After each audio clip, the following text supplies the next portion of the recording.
साथियों, तो जैसा कि मैंने आपको उत्तर प्रदेश लेखपाल भर्ती के बारे में बोला था कि आप लोगों को प्रैक्टिस सेट दिया जाएगा इस चैनल पर। तो आप लोगों के लिए 2015 प्रथम पाली में जो पेपर हुआ था उसी से हम लोग शुरुआत कर रहे हैं। और आज के इस वीडियो में हम लोग हिंदी के जो भी 2015 में परीक्षा में लेखपाल भर्ती परीक्षा में जो भी प्रश्न पूछे गए थे उनको सॉल्व करेंगे और देखेंगे कि 2015 में कैसे प्रश्न हिंदी की परीक्षा में पूछे गए थे। तो लगभग लगभग एक आइडिया हम लोगों को मिल जाएगा कि 2022 में जो लेखपाल की परीक्षा होने वाली है उसमें कैसे प्रश्न हिंदी के पूछे जाने वाले हैं। ठीक है, तो आज हम लोग हिंदी के प्रश्न देखेंगे। अगर इस पर आप लोगों का रिस्पांस अच्छा रहा, आपने वीडियो को शेयर किया अपने दोस्तों के साथ और अच्छा रिस्पांस दिया, तो हम आगे भी और भी सब्जेक्ट्स की वीडियो लाएंगे। यहाँ पर प्रैक्टिस सेट आपको भरपूर यहाँ पर दिया जाएगा, फ्री में, बिल्कुल फ्री प्रैक्टिस सेट यहाँ पर दिया जाएगा ताकि आप अपनी तैयारी और मजबूत कर सकें। ठीक है, तो जैसा कि आप अपने स्क्रीन पर देख पा रहे होंगे, निर्देश। यहाँ पर पहला क्वेश्चन शुरुआत होता है, निम्नलिखित लोकोक्तियों मुहावरे के सही अर्थ चुनकर लिखिए। तो यहाँ पर लोकोक्तियाँ और मुहावरे के सही अर्थ 1 और 2 में लिखना है आपको। ठीक है, यहाँ पर पहला जो है, खिसियानी बिल्ली खंबा नोचे, इसका अर्थ क्या होगा? तो यहाँ पर आप देख सकते हैं कि इसका अर्थ इसमें ऑप्शन दिया है, अपनी शर्म छिपाने के लिए व्यर्थ जुझलाना, अपनों से बड़ों पर क्रोध करना, कायरतापूर्वक व्यवहार करना, किसी बात पर शर्मिंदा होकर क्रोध करना। आप बताइए इसमें इसका क्या होगा? आप कमेंट बॉक्स में लिखिए। ठीक है, आप, मैं जब भी प्रश्न पढ़ूं, प्रश्न का जब ऑप्शन पढ़ रहा हूं तो उस समय आप खुद से सॉल्व करने का प्रयास करिए, खुद से सोचिए कि इसका क्या अर्थ हो सकता है। ठीक है, तो इसका सही आंसर हो जाएगा ए, अपनी शर्म छिपाने के लिए व्यर्थ जुझलाना। यानी कि जब खिसियानी बिल्ली खंबा नोचे, यानी अब जब कोई अपना शर्म छुपाता है या फिर किसी बात पे शर्मिंदा हो जाता है तो दूसरों पर झुझलाने लगता है। ठीक है, दूसरे पर गुस्सा उतारने लगता है, तो उसी को बोला गया है। ठीक है, यहाँ पर फिर अगला देखिए, काठ की हांडी बार बार नहीं चढ़ती। काठ मतलब क्या होता है? देखिए, काठ मतलब होता है लकड़ी। लकड़ी की हांडी बार बार नहीं चढ़ती, यानी लकड़ी को अगर आप आग पे रखेंगे तो जल जाएगा। ठीक है, तो उसको बार बार नहीं चढ़ाया जाता है। तो इसका देखिए आंसर क्या हो जाएगा, पहले ऑप्शन देख लेते हैं। तो लकड़ी का बर्तन अग्नि से जल सकता है। बी ऑप्शन है, दुर्भाग्य की मार बार बार बार नहीं होती। सी ऑप्शन है, बुरे दिन हमेशा नहीं रहते। छल कपट का व्यवहार हमेशा नहीं चलता। डी ऑप्शन है। आप बताइए इसमें से कौन सा सही है। ठीक है, तो देखिए दूसरे में आपका डी ऑप्शन सही हो जाएगा, यानी कि छल कपट का व्यवहार हमेशा नहीं चलता। जिस प्रकार से काठ की हाड़ी बार बार नहीं चढ़ती है चूल्हे पर, उसी प्रकार छल कपट वाला इंसान जो है वो बार बार उसका व्यवहार नहीं चलता है। ठीक है, यहाँ पर अगले प्रश्न 3 और 4 में आपको विलोम शब्दों का चुनकर लिखना है। ठीक है, तो यहाँ पर आप देख सकते हैं कि क्रिस, क्रिस का विलोम क्या होता है, आप ये बताइए। विटप हो सकता है, केस हो सकता है, या फिर हुष्ट पुष्ट, या फिर भाव। इसमें से क्रिस का विलोम क्या होगा? तो पहले आपको ये जानना होगा कि क्रिस का अर्थ क्या होता है। ठीक है, तो देखिए कृश का अर्थ होता है दुबला पतला, तो इसका विलोम क्या हो जाएगा? सिंपल सी बात है, हुष्ट पुष्ट, यानी बी ऑप्शन इसमें सही है। और अल्पज्ञ का, अल्पज्ञ का तो मतलब बहुत ही ज़्यादा प्रश्न पूछा जा चुका है, कई बार जो है एंट्रेंस एग्जाम में पूछा जा चुका है, तो इसका तो अब सभी लोग जानते होंगे, सर्वज्ञ इसका होता है, तो इसमें क्या ही टाइम व्यर्थ करना। ठीक है, पांचवें देखिए, यहाँ पर 5वां नंबर प्रश्न देखिए, खूंटी शब्द का बहुवचन बताइए। खूंटी शब्द का बहुवचन क्या होता है? आप स्क्रीन पर देखकर चैट बॉक्स, जो बगल में चैट बॉक्स चल रही है, उसमें अपना आंसर लिखते रहिए ताकि मैं भी यहाँ पर देख सकूँ। ठीक है, तो यहाँ पर खूंटी शब्द का बहुवचन क्या होगा? ए ऑप्शन सही है, या फिर बी, या फिर सी, या फिर डी? आपको कौन सा सही लग रहा है आप कमेंट बॉक्स में एक बार लिखिए। ठीक है, तो यहाँ पर देखिए ऑप्शन सी सही हो जाएगा यहाँ पर। ठीक है, ए खुटिया हो, खुटिया नहीं होता है, खुटियों नहीं होगा, खुटियाँ, यानी चंद्रबिंदी वाला जो यहाँ है वो सही यहाँ पर हो जाएगा। यहाँ पर डी जो है खुटियों है, ये नहीं सही होगा। खुटियाँ यानी चंद्रबिंदी यहाँ जो रहता है वही सही होगा। 6वां नंबर यहाँ पर प्रश्न देखिए, निम्नलिखित अनेकार्थी शब्द का दूसरा अर्थ बताइए। ये जो है अनेकार्थी शब्द दिए हुए हैं और इसका दूसरा अर्थ बताना है, यानी कि अज अजन्मा का दूसरा अर्थ क्या हो सकता है आपके हिसाब से? ए ऑप्शन आजन्म, बी ऑप्शन निर्भीक, सी ऑप्शन आजीवन, और डी ऑप्शन यहाँ पर ईश्वर। आपको इसमें से कौन सा सही लगता है आप कमेंट बॉक्स में लिखिए। ठीक है, तो यहाँ पर आप देख सकते हैं डी ऑप्शन सही हो जाएगा, यानी ईश्वर। अज अजन्मा का पहले आपको अर्थ जानना होगा। अर्थ ये होता है अज अजन्मा का, जिसका मृत्यु और जन्म न हो।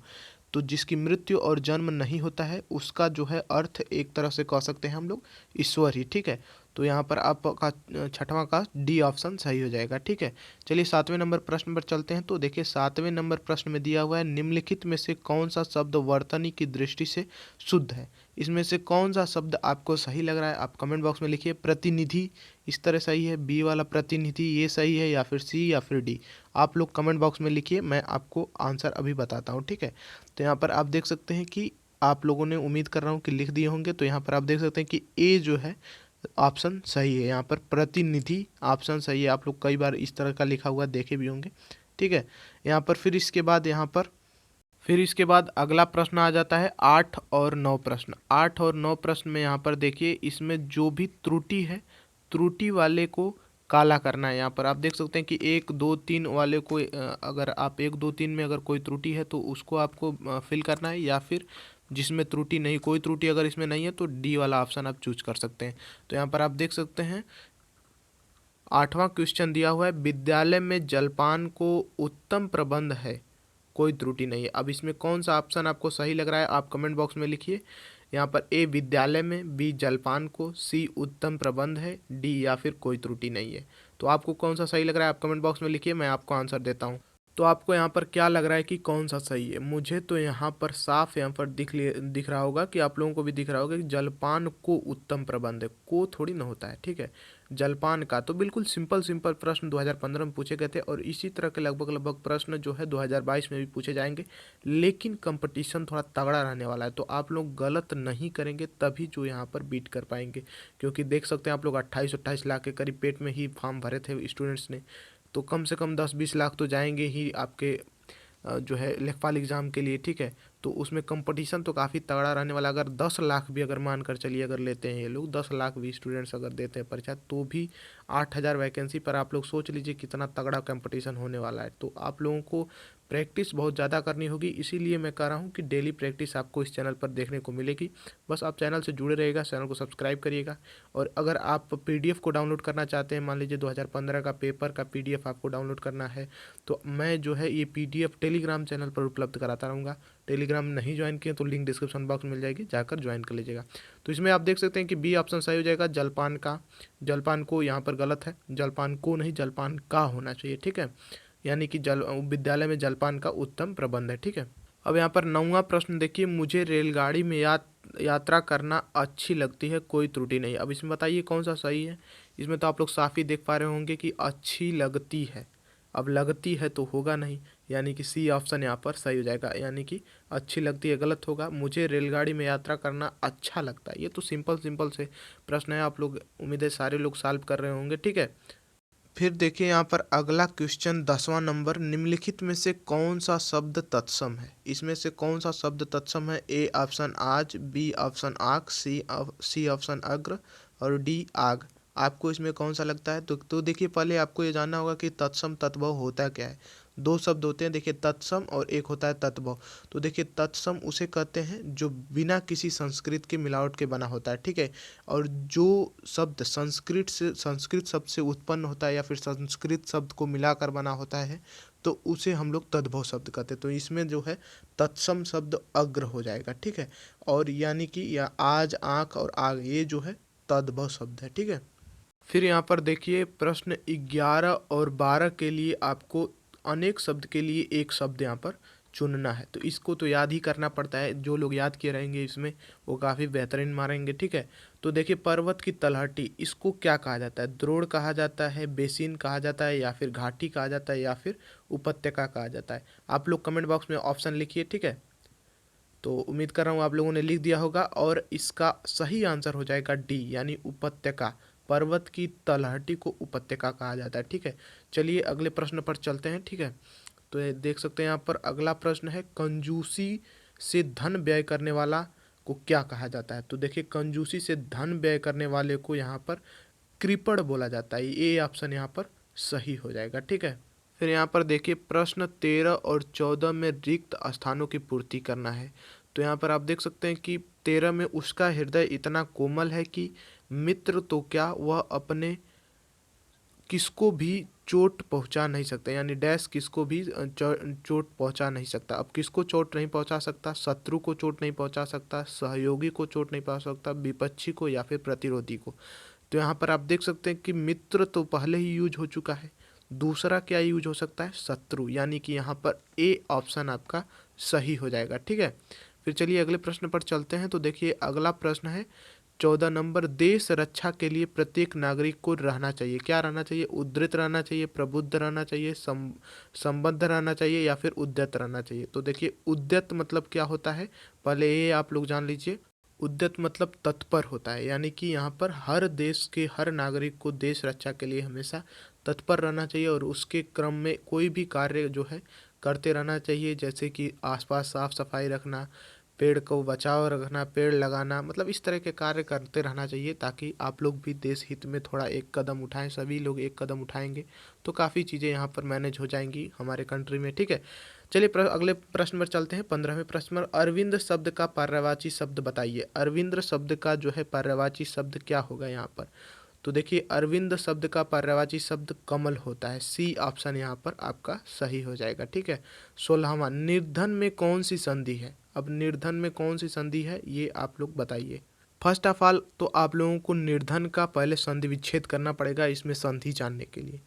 तो निर्धन का संधि विच्छेद करेंगे तो आपको मिलेगा निह प्लस धन। ठीक है, नि प्लस धन। तो इसमें आप क्लियरली देख पा रहे हैं कि विसर्ग संधि यहाँ पर सही हो जाएगा, यानी डी ऑप्शन यहाँ पर करेक्ट है। चलिए अगले प्रश्न पर चलते हैं। तो देखिए 17वां प्रश्न है, देशांतर में कौन सा समास है। देशांतर में यहाँ पर कौन सा समास है आप लोग कमेंट करके बताइए। तो जो लोग भी यहाँ पर ए ऑप्शन बोल रहे हैं वो बिल्कुल सही है, यहाँ पर देशांतर में कर्मधारय समास है। ठीक है, चलिए अगले प्रश्न पर चलते हैं। तो अगला प्रश्न है 18वां, अंबर पनघट में डूबो रही तारा घट उषा नागरी में कौन सा अलंकार है। कमेंट करिए फास्ट की अनुप्रास अलंकार है, श्लेष अलंकार है, रूपक है, या फिर उपमा। ABCD आप कमेंट करके जल्द बताइए। ठीक है, तो यहाँ पर आप लोगों को कल क्लियरली दिख पा रहा होगा कि इसमें रूपक अलंकार है, यानी कि यहाँ पर सी ऑप्शन आपका सही हो जाएगा। चलिए अगले प्रश्न पर चलते हैं कि निम्नलिखित में से कौन सा तद्भव शब्द है। अभी हमने आपको बताया था कि तत्सम और तद्भव में क्या अंतर होता है। कमेंट करके बताइए कौन सा अंतर होता है, नीचे कमेंट बॉक्स में पूरा डिटेल में लिखिए कि तत्सम और तद्भव शब्द में क्या अंतर होता है। जब एक बार आप लोग लिख देंगे तो उसे जल्द भूलेंगे नहीं, तो लिखिए कमेंट बॉक्स में कि तत्सम और तद्भव में क्या अंतर होता है, और इसमें बताइए कि कौन सा शब्द तद्भव शब्द है। ठीक है, यहाँ पर इन ऑप्शंस में बताइए, इष्टिका, कुपुत्र, अमीय, उल्लूक, इसमें कौन सा शब्द तद्भव है। तो यहाँ पर क्लियरली आप देख पा रहे होंगे, यहाँ पर सी ऑप्शन सही हो जाएगा, यानी कि अमीय शब्द जो है यहाँ पर तद्भव है। चलिए अब अगले प्रश्न पर चलते हैं। तो 20 और 21 के लिए यहाँ पर निम्नलिखित वाक्यों का सही वचन यहाँ पर सही चयन कीजिए। ठीक है, अब इसमें से आपको सही चयन करना है कि कौन से वाक्य इसमें से सही हैं। 20 का देखिए ए लिखा हुआ है, तुलसी अवधि के श्रेष्ठ कवि और ब्रज भाषा के सूर हैं। चलिए अगला देखते हैं कि अब आगे इसमें क्या लिखा हुआ है। ठीक है, तो यहाँ पर आप 20 बी नंबर ऑप्शन देख पा रहे होंगे कि तुलसी अवधि के श्रेष्ठ कवि हैं और सूर ब्रजभाषी के। सी ऑप्शन है, तुलसी और सूर अवधि और ब्रज भाषा के श्रेष्ठ कवि हैं। डी ऑप्शन है, तुलसी और सूर क्रमशः अवधि और ब्रज भाषा के श्रेष्ठ कवि हैं। अब आप बताइए कि कौन सा इसमें ऑप्शन सही है, कमेंट बॉक्स में लिखिए, तब तक हम आपको सही आंसर आपका इसको बताते हैं। ठीक है, तो इसमें सही ऑप्शन आपका हो जाएगा डी वाला, तुलसी और सुर क्रमशः अवधि और ब्रज भाषा के श्रेष्ठ कवि, यानी कि तुलसी अवधि के और सुर जो है ब्रज भाषा के श्रेष्ठ कवि यहाँ पर माने जाते हैं। 21वें नंबर में देखिए ए ऑप्शन यहाँ पर देखिए, जीवन और साहित्य का निकट संबंध है। जीवन और साहित्य का घोर संबंध है, जीवन और साहित्य का अगाध संबंध है, जीवन और साहित्य का घनिष्ठ संबंध। इसमें से बताइए कौन सा ऑप्शन जो है सही रहेगा। तो बिल्कुल आप लोग जो सही बोल रहे हैं वही सही है, यानी डी ऑप्शन यहाँ पर सही है, जीवन और साहित्य का घनिष्ठ संबंध है। 22वां नंबर ऑप्शन यहाँ पर देखिए, करुण रस की अस्थाई भाव क्या है। उत्साह, शोक, रति, हास्य, इसमें से कौन सा ऑप्शन सही है, कमेंट बॉक्स में जल्द से जल्द लिखिए। तो यहाँ पर क्लियरली आप देख पा रहे होंगे, करुण, करुण कब कहा जाता है, जब कोई दुख में होता है, दर्द में होता है, यानी कि यहाँ पर बी ऑप्शन सही है, शोक। ठीक है, 23 नंबर ऑप्शन पे चलते हैं। तो मैं खाना खा चुका था, इस वाक्य में कौन सा भूतकालिक भेद है। आसन्न भूत, संदिग्ध भूत, सामान्य भूत, या फिर पूर्ण भूत, इसमें से कौन सा भूतकालिक भेद है, जल्दी कमेंट करके बताइए, A B C या फिर डी। तो यहाँ पर आप क्लियरली देख पा रहे होंगे कि इसमें पूर्ण भूतकालिक भेद है, यानी डी ऑप्शन यहाँ पर सही हो जाएगा। चलिए 24 नंबर प्रश्न पर चलते हैं। तो यहाँ पर आप देख सकते हैं कि राजा सेवक को कंबल देता है, वाक्य में रेखांकित पद में से कौन सा कारक है। यानी कि सेवक को कौन सा कारक है, संप्रदान कारक है, कर्ता कारक है, कर्म कारक है, या फिर संबंध कारक है। जल्द से जल्द आप कमेंट बॉक्स में लिखिए कि को कौन सा कारक है। ठीक है, तो आपने लिख दिया होगा, उम्मीद है।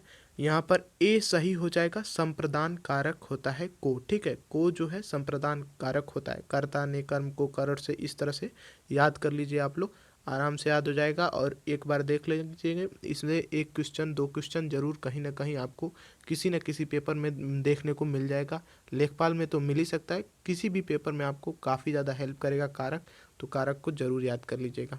चलिए अगले प्रश्न पर चलते हैं। तो 25वां का प्रश्न, ठठेरा शब्द का लिंग परिवर्तित कीजिए। ठठेरा शब्द का लिंग परिवर्तन करेंगे, यानी स्त्रीलिंग ठठेरा का क्या होगा।